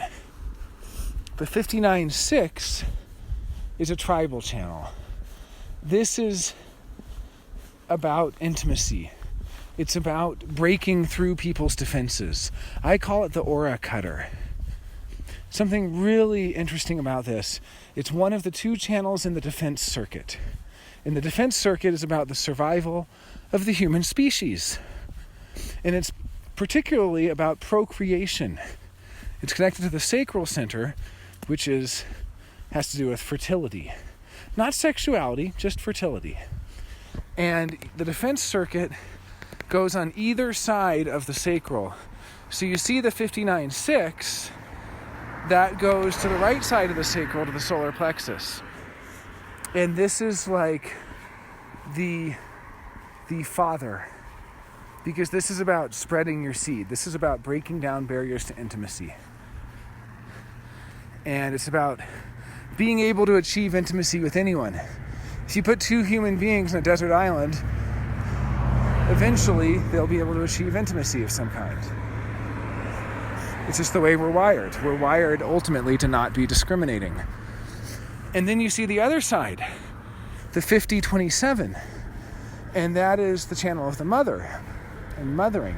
And this is about child rearing. So it's such a different thing. I mean, I laugh at this. That's the channel of preservation, the channel of custodianship. It's about preserving and raising and protecting and all these things. And you see the 59-6, friction and intimacy. Those are those two gates. It's really a trip, because you see that with the 59-6, you're wired. And I mean, all humans are. Here's the thing. You have it as a consistent part of your design. But all humans have all channels as potentials. In the sense that at different times of our life, we'll all get to experience all the different channels. You've experienced the other side of it with the 50-27, with, raising a kid. You're going to experience that side of it. It's just that that's not something you carry with you every minute of every second of every second, every minute, every day. You do carry with you the 59-6, which means everyone you meet somebody at the grocery store, you meet someone at a bar, everyone you meet, you're able to cut through their defenses. It's the aura cutter. And it's not discriminating. It's actually the most accepting of people, even if they're bigoted, even if they're prejudiced. I have a friend who has this channel, and I saw that someone was posting on his Facebook in a very bigoted way. And he turned it around and said, "Hey, tell me about that woodworking you were doing." And the guy totally opened up and got through the defenses. Or my friend Perry has this one. And he was in a parking lot. And he pulled into a spot, and somebody else wanted the spot. And the guy got out of his car and said, "That was my spot. I was about to go in there. How did you steal my parking spot, you asshole?" And Perry, who has the same channel as you, he said, "Well, you know what? This doesn't have to end this way. It doesn't have to be this way." And the guy was like, "What?" And he's like, "Yeah, we don't have to do this. Like let's just talk about it. Come on." And he just totally disarmed the guy. So that 59-6 is about disarming. And it's not about judging. It's not about being careful. It's the aspect of humanity that allows us to be intimate with each other. And ultimately it's there to ensure the viability of the species, to ensure that we keep procreating. In order for that to happen, we can't be too picky. So it's there to make us less picky. Now it's funny because you have the 1858, which is the channel of judgment, which is all about how things could be better. And I'll get to that in a moment. But in any case, this 59.6 is really that aspect of humanity that's not there to be discerning. It's there to break down barriers. It's there to break down walls. And on the other side of it, which you don't have that channel, but just for context, the other part of the defense circuit is about child rearing. And think about child rearing. Think about how much effort goes into child rearing and how much discernment. You spend 18 years of discernment. What are they eating? What are they watching? What are they reading? What are they wearing? Who are they hanging out with? What school are they going to? What are they learning at the school? On and on and on to the most microscopic levels of discernment, of being careful. Can you imagine if we switched the two?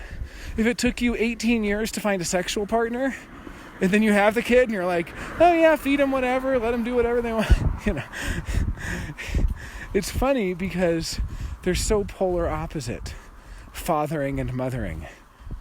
The impetus of the father and the impetus of the mother, The father, whose goal is to break down the defenses, to achieve intimacy. And the mother, whose goal is to preserve and to protect, the custodian. And it's funny because we always think of fathers as having a protective role as well. And of course, literal fathers and mothers can embody either of these archetypes, but there is something to it. Now the other thing is, anytime you have a whole channel, you're going to dominate in that area, which means with 59.6, you're actually going to choose when there's intimacy or not. So when you're in a relationship, the other person might want intimacy, not just sexual intimacy, although that's part of it, but just in general. How close you are to each other, how much you tell each other, how intimate you are in general. You're going to set that. And they might want to be more intimate, and you might not allow it. Or you might allow it, but it's up to that emotional wave that you're on. And hopefully the clarity that emerges from that. Because again, this is an emotional channel. So everything I was saying about clarity is very important for it. And this is the channel where you achieve clarity through touch, because it is a tribal channel. Now finally, I'll talk about the 1858. And this is all by itself, separate, because you're split definition. So you have the root and the spleen, and they're split off from the throat and the solar plexus and the sacral center. So you'll notice, looking at the body graph, that you have two different areas of definition. And so now I'm talking about the 1858, which connects the spleen on the left to the root at the bottom. Now, something else I want to mention just in passing is that you have both channel 52 and channel 58. And they're both in the root. And the root is the adrenaline center. It is the center that adrenalizes, that motivates people, that says, here's the energy to do it. Here's the energy to do this thing. And actually, funny enough, with gate 52, that's the energy to be still. Because it actually takes a lot of energy to be still. It's not just that it takes energy to move, it can take energy to sit still too. To stay still. But you have that. You have the 52 and the 58.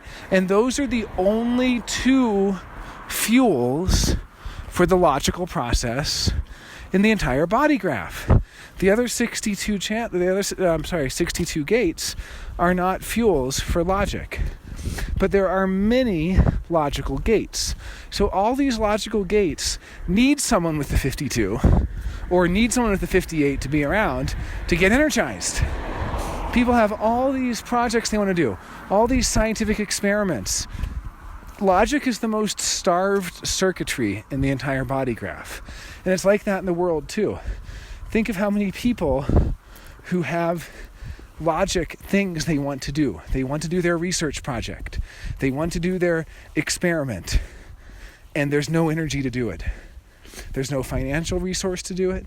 And there's literally just nobody to motivate them to do it. They have the desire to do it, but you are actually the person. And I also have both of these gates.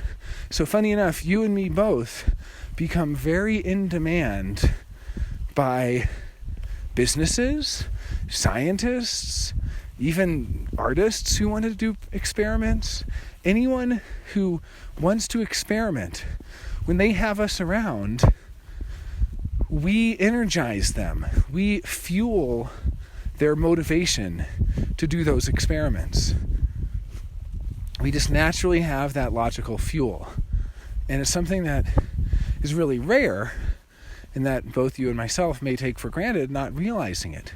Not realizing that other people actually have a really hard time concentrating on things. Other people have a really hard time feeling that Gate 58 is called the joyous, and feeling the joy in logic and in experimentation, and ultimately the joy in improving things. And so this is the funny thing here. I was talking about, you have this channel, 1858. It's called the channel of judgment. It's known as the most critical channel in the body graph. It's like, why'd you put the ketchup on that side? Put it on this side. Why'd you put that in that? That's not where it goes. Put it over here in this part of the fridge. Why'd you push the toothpaste from the top? You just got to push it from the bottom, Or, well, that song would be good, but it just needs a little bit louder bass. Or, wow, this restaurant smells like a wet dog. That chicken could have been cooked more. Everything is never good enough for this channel. And people misunderstand it. They feel like, wow, this person's just being so critical and nitpicky. What they don't realize is that it is Gate 58 is the joyous. Excuse me, there are dogs barking in the background. Okay, I'll pause it for a moment. Your 1858 channel of judgment is a projected channel. Unlike your 1222, which is a manifested channel, which can initiate mutation or change in the tribe, or your 659, which is a generated channel, which operates out of response, connecting the sacral to the solar plexus. Your 1858, connecting the spleen to the root, is projected. And it operates like projectors do. In fact, a projector is a type that only has projected channels. You are a manifesting generator because you have a generated channel and a manifesting channel. So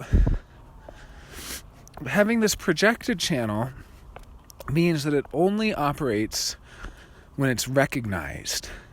It only operates correctly.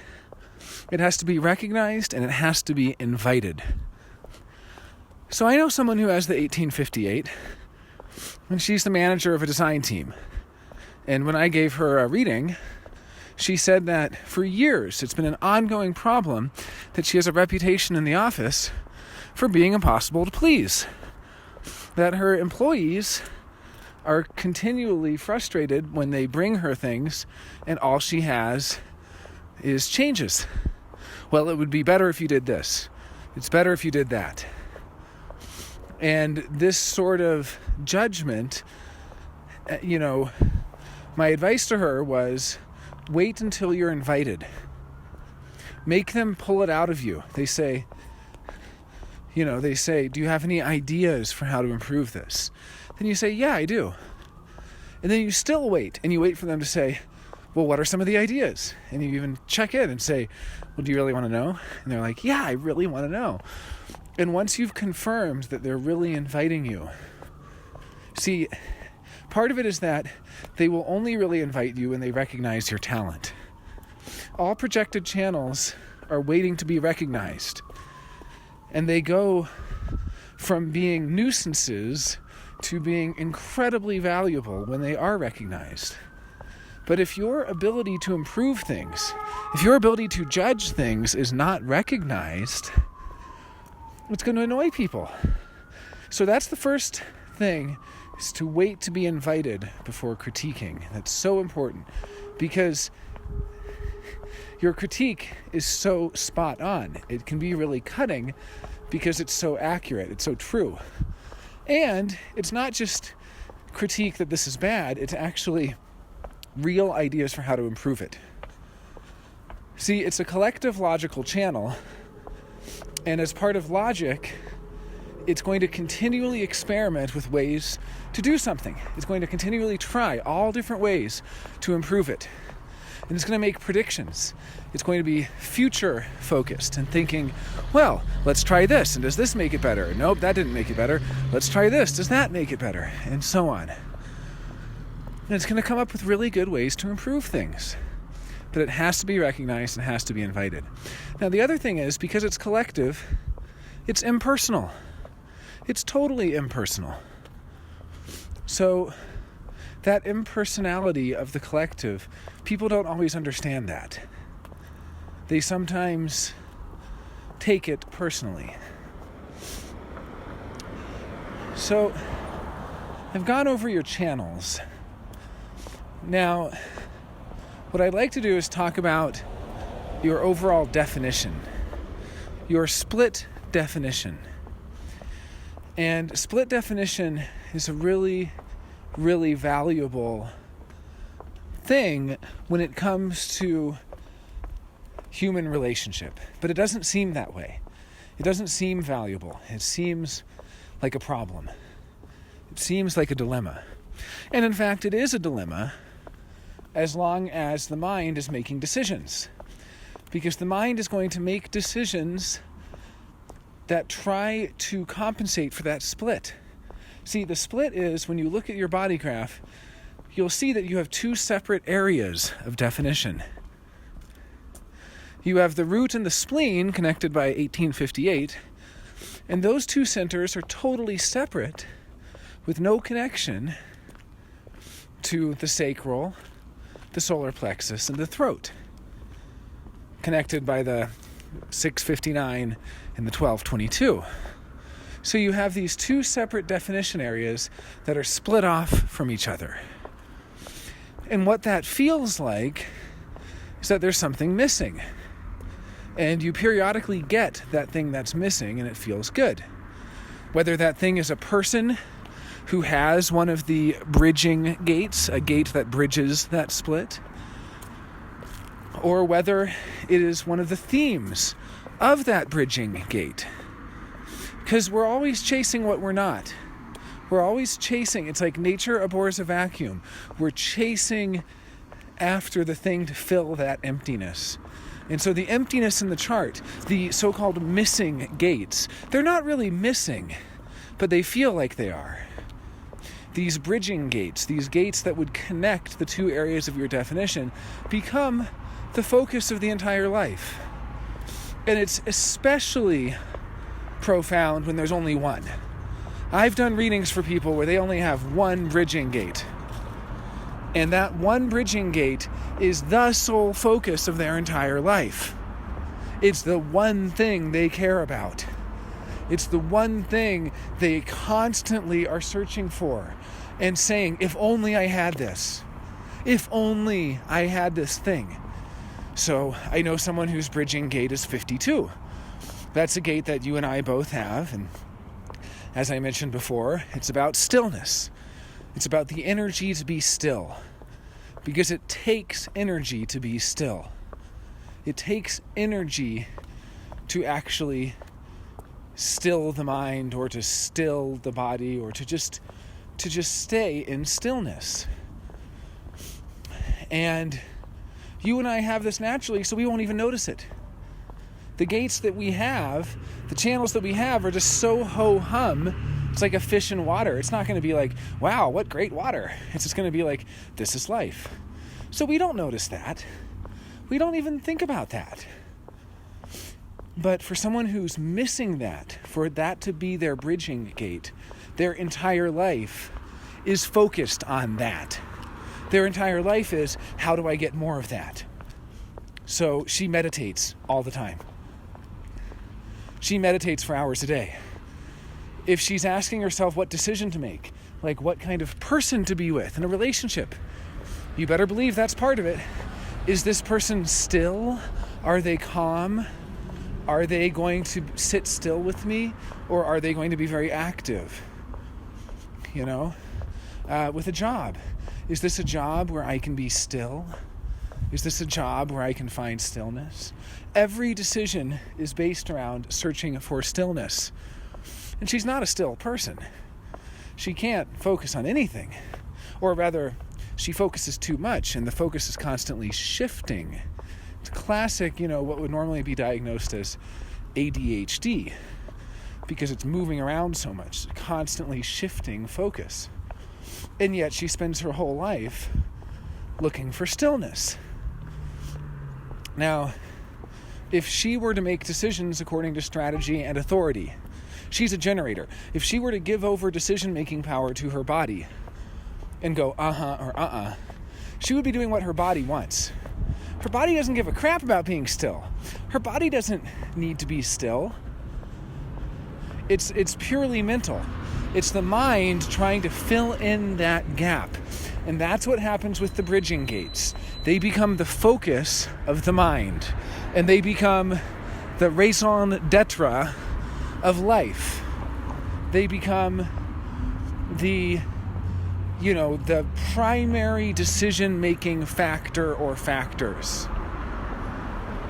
Everything becomes focused on, how do I get these missing parts? This stuff is missing and I want it and I need it. And so I'm going to make decisions that allow me to have it. And this is the mind making the decisions.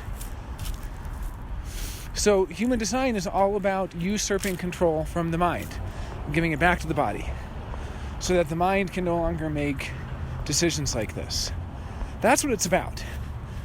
And when you have a split definition, like you have, then those bridging gates are going to be especially seductive forces that pull you back to mental decision making. You might be there waiting for your solar plexus wave, noticing where you are in the wave, going, wow, I got really excited about that, but I'm going to wait for that excitement to die down. I'm going to notice where I am. Or, wow, I'm really down about that, but I'm going to wait and see where it goes.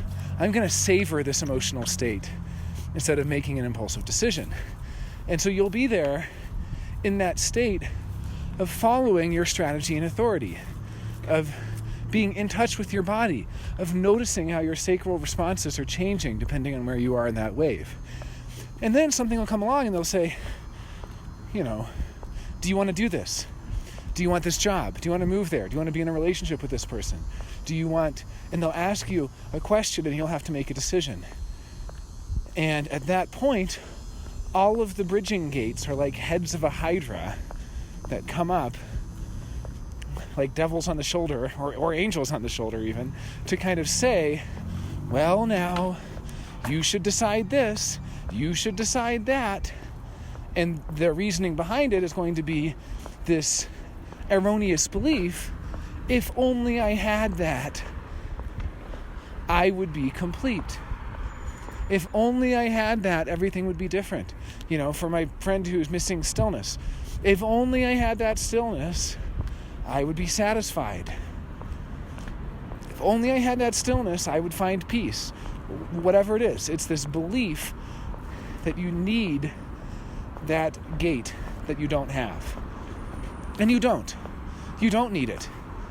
You're designed just the way you are. You're not designed to need that gate. It's just the mind that is so focused on filling in those gaps. So you might ask, why then is there split definition? What purpose does it have? I'm single definition and you're split definition. Why isn't everybody single definition? Isn't single definition better in some ways? This especially comes up when we look at how split definition processes information, which is that split definition is going to process information slowly because the different parts of the split are only able to communicate with each other temporarily when that split is bridged. And it's primarily bridged by being in aura with someone who bridges that split. So for instance, I bridge your split because I have bridging gates that connect. All it takes is one, by the way, but I have bridging gates that connect the different areas of definition in your chart. So you might be having all this information that you're taking in, or something happens and you have to process and digest it, and you're all by yourself and you're not in anybody else's aura, and then we spend some time together, and as we're in each other's aura, as we're sitting together, my bridging gate is kind of being borrowed by you as you're in my aura. It's conditioning you, and you're able to use that bridging gate unconsciously, automatically, for that information to flow between your two areas of definition. So the information that your spleen has gotten, for instance, which is information about survival and about health and about safety and about security and all of these splenic things, can finally communicate with the information you've gotten from your solar plexus, which is information about pleasure and pain and information about, excitement and boredom and all those different things. So periodically, when you're around somebody who bridges those two areas of definition in your chart, they can communicate with each other, and you can process and you can digest. And in that processing, in that digestion, you have realizations, you have epiphanies, you work through things, you come to terms with things, you're able to accept things, you're able to close loops and put things to rest, and all this good stuff. And the fact is, I do all of that on my own because I'm single definition. So I do that completely by myself with no outside connection whatsoever. So my advice for people with split definition, a few days a week, or as often as you're comfortable, be private and public. Go to a cafe and just sit around other people, because the chances are someone is going to bridge those different areas for you. And that when you're in public, when you're around people, particularly when you're sitting for an extended period of time near someone else, like at a cafe or on the bus or in a library or things like that, then you will have these realizations. But again, when people hear this, they say, so what is the point of being split definition? Why would I ever want to be split? Why could split possibly be good if it's slower to digest information and it needs other people and it has this strong allure, this charge, this overbearing need, mental need for filling in those gaps? And what I say is, because split definition are the only people designed to be in relationship. But we all need relationship. 41% of people out there are single definition. And then there's the triple splits and the quad splits and the reflectors who have no definition. And all of these people need relationship, each and every one of them. I need relationship. Triple splits need relationship. Quad splits, reflectors, we all need relationship. And relationship here is love and romance and family and friends and business partnerships and all the different kinds of relationship. We need them. However, you as a split definition are the only one actually designed to know how to make relationships work, or to have the potential to know. So that's why it's so tragic when I find split definitions who have given up on relationship. Split definitions who are alone and, who aren't in relationship. And then I find single definitions who are saying all these things, there's a problem if you're a single definition and you're saying, you complete me. Because that's the split definition thing. The split definition is the one who feels complete by certain people. The split definition is the one who feels like a part of them is missing when the other person isn't around. Single definition is self-sufficient. It's self-contained.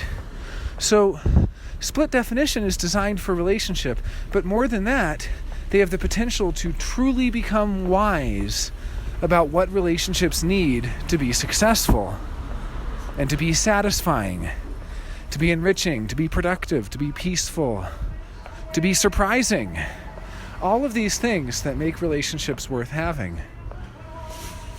Split definitions have the potential for that wisdom, but that potential is only realized when they're not making mental decisions. Because when you're making mental decisions, those bridging gates are motivators for the decisions that you're making. They're factors that control your decision making. But as soon as you say, I'm not going to use my mind to make this decision, I'm going to wait for a mechanical process in my body to decide. As soon as you wait, and as soon as that clarity emerges naturally, your solar plexus clarity in your case, and that makes the decision for you, then those bridging gates become sources of wisdom because you can watch them and you can learn all about them. And you can learn all about those things. It's the same with any openness in the chart.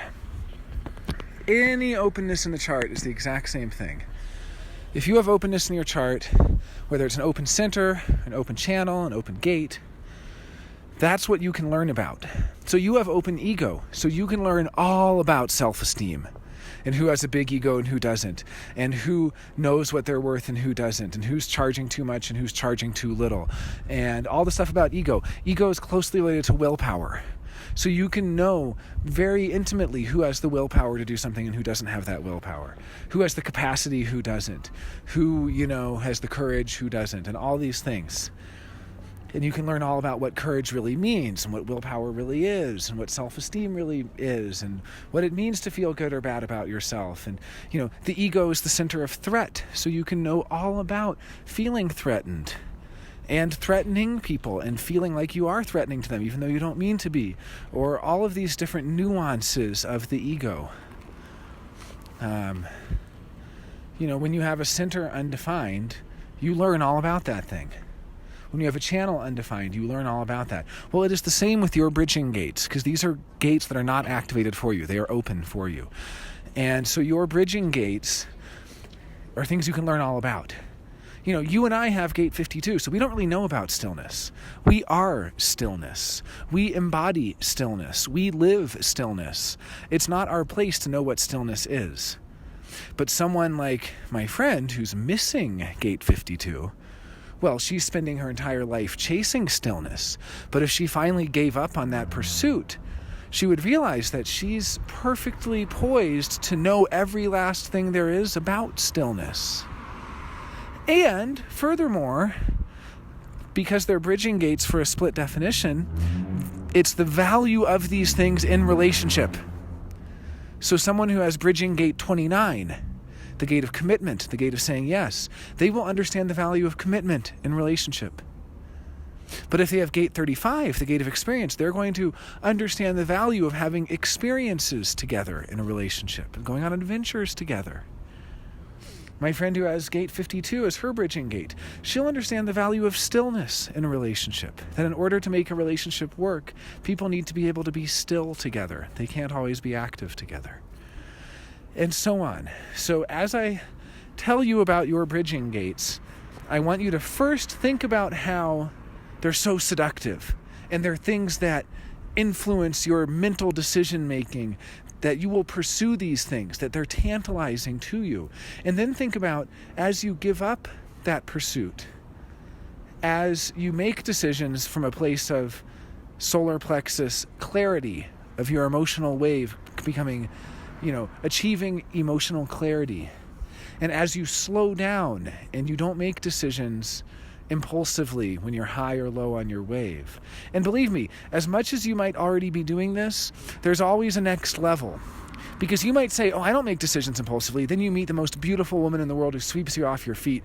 You better believe you're going to be challenged to tell her, I need to wait a week.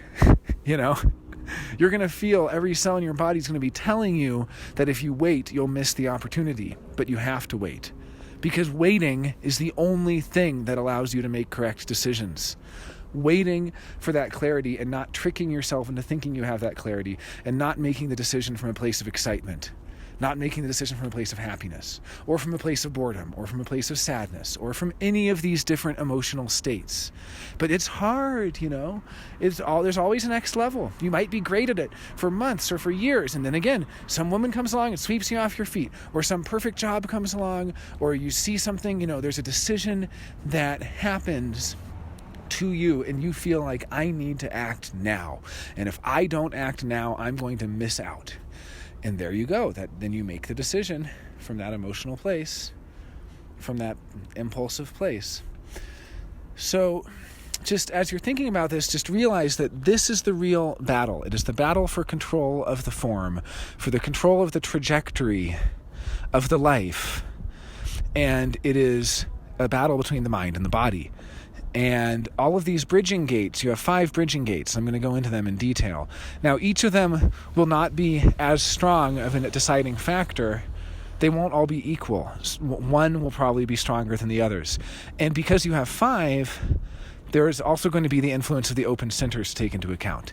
It's not as stark as when someone has only one bridging gate, where their entire life is focused on one thing.